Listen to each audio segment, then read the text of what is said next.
one of my favourite comedians, authors, columnists, Mark Steele.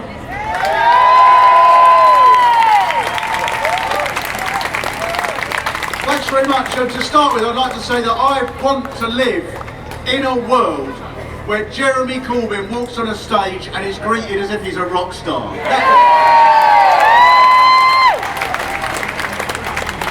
That is a better person to be greeted like that than One Direction in the world I'm going to live in. But it seems a lot of people are wrong when they've come in here and spoken about the economy, because it seems that there is a group of people who have caused the crisis, that have got all the money, that need to have their books balanced.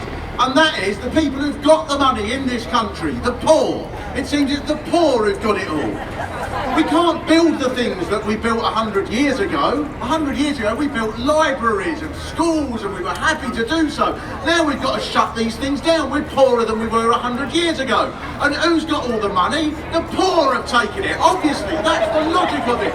Walk around London, see who's got the money. The poor in their gold sleeping bags, rolling in it.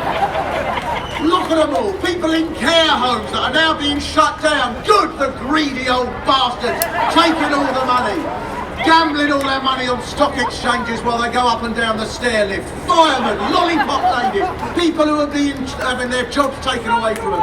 These are the people, it seems, that have got all the money.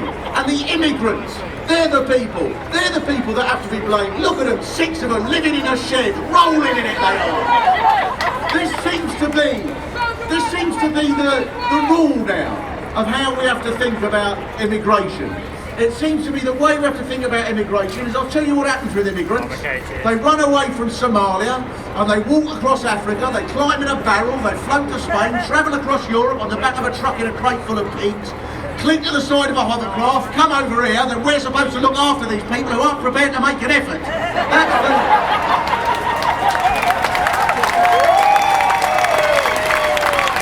That's the logic. But we've had the election, this is the rule now, we've had the election, we've had that argument, put up with it, it's finished. That must be what the Conservatives thought. We've won, that's the end of it. And I hope that every one of them is looking now and thinking, oh shit, that's not the end of it, is it?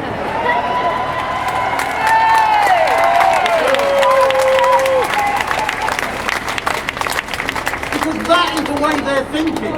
You can't complain, you're not even allowed to. We've had the argument, it's finished. If you're relying on a food bank, just whistle as you do so, because it's all finished.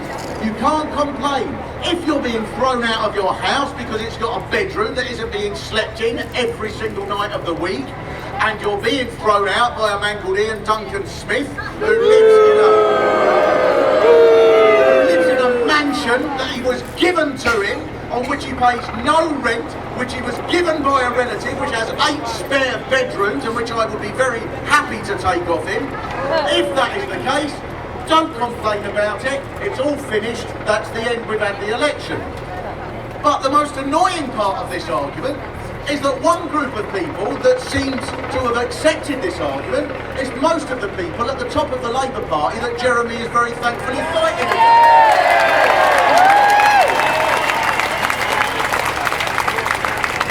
They seem to believe that the reason Labour lost the election was that they weren't pro-business enough. That seems to be the reason they lost. Maybe that's the case. The place they lost most of all, and most heavily of course, was in Scotland. Maybe that's what happened.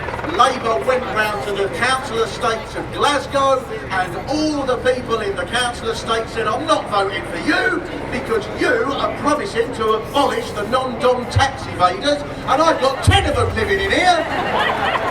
They're all of them want to set up a business and channel their money through the wife's account into the Cayman Islands. We're not voting for you. That presumably is the reason they lost their votes in Scotland. In Brighton, the very marvellous Caroline Lucas, who we heard from she won overwhelmingly, even more than last time, by 7,000 votes. Presumably the reason that people turned away from the Labour Party and went to the Green Party is because the Green Party is more pro-business. That must be what happened.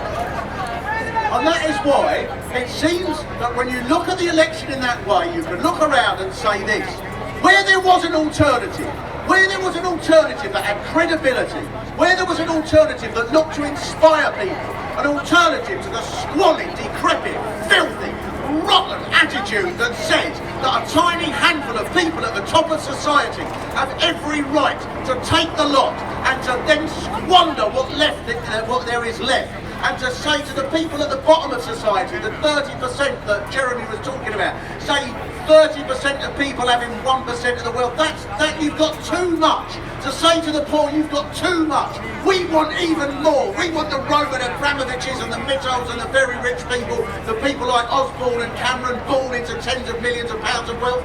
We think it's not enough that they've got that much. We think they should have more and you should have even less. Where there was an alternative put forward to that squalid attitude, then people did vote for it and people did take it up. The reason that they were lost was not because they were too left-wing, it's because they didn't inspire people, they didn't make people think, yes, here is an alternative that I can believe in. And that is why the movement has to create that.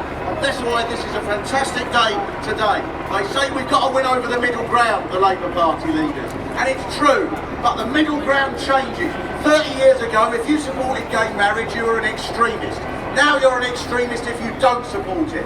These conservative characters have still come out with the same lines. They can't understand why no one agrees with it anymore. One of them last week, he said, you know, the trouble with gay marriage, it undermines my marriage between me and my wife. And to which anyone normal now thinks, well, what a bloody fragile marriage you must have now. You really think that? They said it encourages people to be gay, which I doubt. I doubt very much that anyone since the law change has said, I'm not gay, but I'm going to marry Stan over the road. It just seems a shame to waste a change in the law. The middle ground has changed because people stood and fought and argued for the changing of the middle ground. They just didn't accept it. If there is a social movement that we can do, as has happened in Greece, as has happened in Scotland, we can transform society. And that is why this social movement, this movement today, this demonstration today is a huge, inspiring part of changing society. I hope people vote for Jeremy, and I'm sure he would agree with that. Absolutely. Changing society, not accepting that their filthy rules apply, because they don't.